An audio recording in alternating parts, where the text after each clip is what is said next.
Howdy folks, it is Diecastbuffet here again. I know this is a super late video, but I got some interesting opinions about the Dirt Bristol race. And yeah, so obviously I couldn't watch it live because it was rained out to a Monday, had to work and all that stuff. Usually I do these post-race reactions like 30 minutes to an hour after the race, but this one's gonna be an extra late one. So anyways, the Bristol Dirt Race happened. It was a Monday afternoon. I got to watch the race, luckily, without any spoilers or anything like that. I got to watch it at, like, what was it, 2 in the morning, 2:30? Technically Tuesday morning, 2 a.m., 5:30. I got to watch the whole race. No spoilers or nothing, so I was really excited about that. But I gotta say, man, I am thoroughly impressed with the Dirt Bristol racing. Look, dirt racing with cup cars. I remember when they took the trucks to Eldora in 2013. I remember exactly where I was standing when I was watching that first Truck Series dirt race. And I said, man, it'd be really cool to have some cup cars out at one of these dirt tracks one of these days.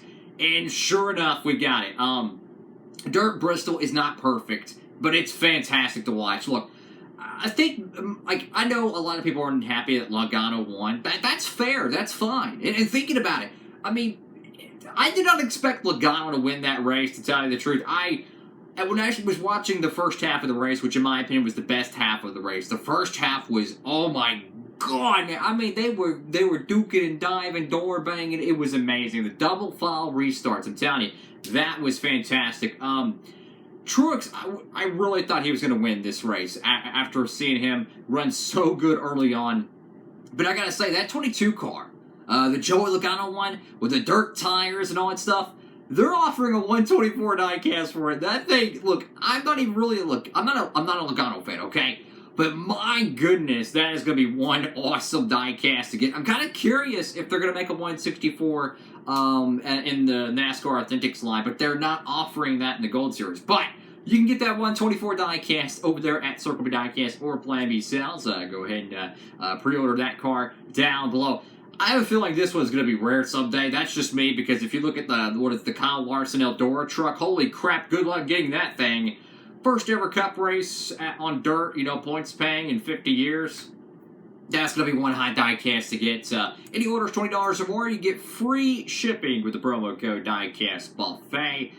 Link down below to that. But wow, what a fantastic... I love the idea of the dirt race in the Cup Series. A lot of people were like, they were not for it. And I'm like, I don't see why. Like, I think the most reasons why people were not happy about them going to the dirt race is because they chose the Bristol Spring Date as the date to replace it with. I can hear that. You know, I think Bristol is a very entertaining race. In my opinion, I'd rather have 3 races at Bristol than 2 races at Richmond. You see what I'm saying? That's just me. But I love the idea of a dirt Bristol race. I think it was fantastic. You've seen cars slipping and sliding. I mean, it was fun. It was fun. I mean, what I love so much about it, too, is that they were allowed to just cut up their cars like a tin can. And that was so cool to watch. I mean, they're just out there, freaking hacksaws, just cutting away huge pieces of metal. It was so cool, man. And they just rounded back out there and start going racing. Now, I'm not really a fan of non-competitive pit stops. I'm not a fan of that. They do it in the Xfinity and Truck Series for some of these road courses or whatever. Not a fan of that. Definitely. But for a dirt race, I'm okay with it. But for the love of God, keep competitive race pit stops in the Cup Series going forward. Only for the dirt race, I'm okay with it. Because, you know, obviously they got to clean a lot of things. That's another big topic there. They had so much overheating problems with the mud with the first truck heat race. My goodness, man. I think when they come back to this race next year, which they announced it that the spring Bristol race will be on dirt, which I'm so excited for. They really need to find a way to help cool these vehicles off. I don't know what they can do. I mean, there's 1,000 different types of dirt disciplines out there. There's got to be a trick that they can do. Heck, I've seen, freaking trophy trucks. They have a box fan on the back end of the freaking truck where it helps ventilate it, I believe. I think that's what it's for. It's got, like, literally 2 fans right behind the driver's cab I've seen on trophy trucks. So, I don't know what they could do, but there's got to be some type of trick to it. In my opinion, they should have. They should take the windshields out. I just, if you're gonna run Bristol dirt, I think they should have a contingency plan in place. Put some really strong strut bars. Put some chicken wire, visor tear off. Every other dirt discipline out there does it. That's my personal opinion. That would have. I think that would have made the racing a lot better because, yeah, it's fun watching them crash and stuff, but that whole race should have been ran double wide. That's my personal opinion. And I feel like if they wouldn't have had the windscreen problems, they wouldn't have made it single file. I get it, they're crashing every lap they can't see.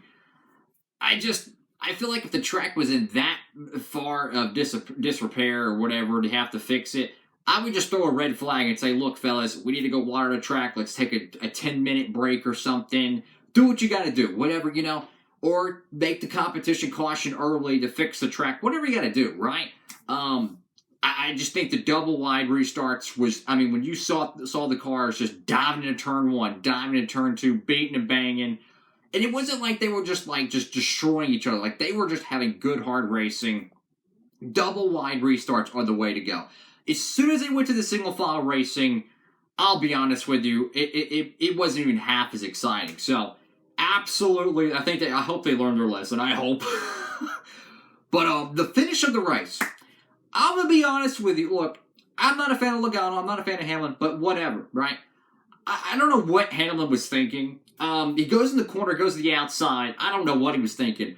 If I was in that car, I would have dive bombed turn one, and I would have put the 22 in the fence. That's just me. Look, it's the freaking first dirt race in 50 years, and you're going to sit there and run the outside? I thought that was stupid, okay?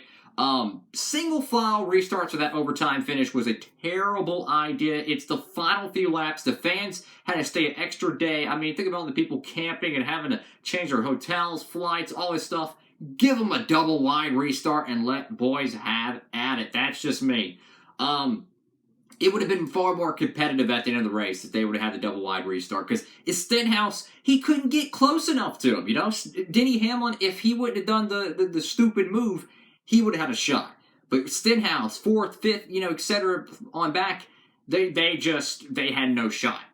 You know, I'm a huge fan of the vintage Gen 4 racing, but the one thing I personally am not a fan of that they had was single file restarts. Double file racing all the time, that's just me. I feel like they wouldn't have went back to the single file stuff if they didn't have the windscreen problem. So, hopefully, they can get it fixed for next year. Like, literally, you have a whole year. You have a whole freaking year, so they have a lot of time to prepare for the 2022 Cup dirt race at Bristol. And I tell you what, it was fantastic. I'm so glad they're coming back to it. I mean, maybe they should move the race date a little bit later. Like, last year they had a Bristol race in the summer, or early summer. It was, June or something, early first week of July or whatever. And then they had one the last day of May. Why not run the Bristol race the week before the 600 or the week after the All-Star, you know, something like that, where you know, hey, there's not going to be, there's probably a 30 to 40% less of a chance of getting rain if you run it at that point of the year. That's just me. What do y'all think about the 2021 Bristol Dirt Race? We've seen something epic, man. I tell you, that diecast, though, it is going to be a hot seller. Whoa. And I personally think they're going to make a 164 NASCAR Authentics exclusive of that car. They haven't offered it in 164 yet, but I don't think they're going to because of the tires and whatnot. But I could see them making a normal tire mold car with just a bunch of dirt on it. But I know some tricks to get dirt on diecast. I have some weathering techniques. I can really customize a dirt raced car. So anyways, what a fun race. It was, if it didn't have the weather, this thing would have absolutely lived up to the hype, in my opinion. It was a success, in my opinion. At the end of the day, it was, the weather was it was rough. But hey, we're coming back next year. It's going to be exciting. Thank y'all so much for watching the video. Make sure to give it a big thumbs up, like, comment, and subscribe. Unfortunately, we have no racing this weekend, Easter weekend, which, you know, it's completely understandable, but make sure to tune in tomorrow night, Thursday night, 7 p.m. Eastern Standard Time for the NASCAR Diecast Cup Series Gen 4 Shootout Racing, Atlanta Motor Speedway, vintage diecast from 04 and 05, unscripted diecast racing. You can tune in for that. That'll be coming up tomorrow. And then Sunday, more DRS Cup Series racing. 4 p.m. Eastern Standard Time, 3 p.m. Central, the Bass Pro Shops 500 for the DRS Cup Series. So, 2 unscripted diecast races coming up this week. I got a lot of editing I got to do. Got to get everything ready to go. It's a full-on production to get those races out. But it's going to be exciting. I'm hyped up for it. So we got some racing to look forward to. Hope you're having a great one. Diecast Buffet, signing